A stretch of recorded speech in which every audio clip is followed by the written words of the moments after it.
ka? Carlos!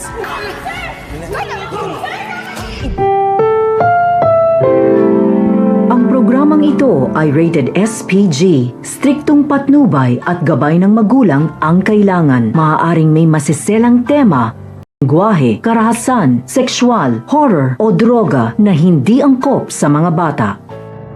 Mas lalo nga nakakapanabik ang mga ganap sa abot kamay na pangarap. Gulat na gulat nga itong si Zoe dahil makakatanggap siya ng isang file na pinadala ni Robert para kay Moira. At ito nga yung annulment papers nila. Kaya naman may isipan ni Zoe na tawagan ng kanyang demonyetang ina upang ipaalam ito. At dahil nag-aalala si Zoe ay ipapanatag ni Moira ang kanyang loob. Lahat daw ng paraan ay gagawin ni Moira upang hindi matuloy ang annulment case. At hindi daw papayag si Moira na maitsipwera sa buhay ni Robert, lalong-lalo naman si Zoe dahil ito nga ang tagapagmana ng Apex.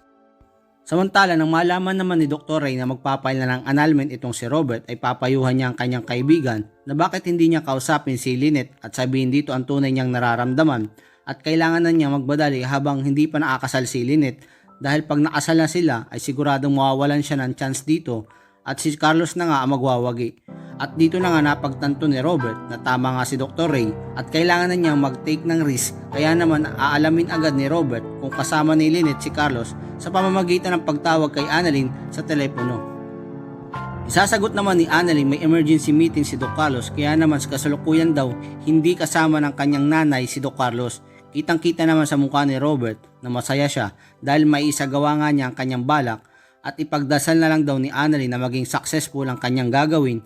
Kung tutusin ay daw na si Annalyn dahil nakita nga niyang kasama ni Doc Carlos ang kanyang ina at pinangako nito sa kaharap ng mga ilang doctors ng Eastridge na wala na daw makakapigil pa sa kanilang kasal. Kaya naman kung isa ring boto kay RJ na makatuluyan ni Lynette at hindi si Carlos na napaka-plastic at sinungaling, ay paki-like ang video ito and don't forget to subscribe.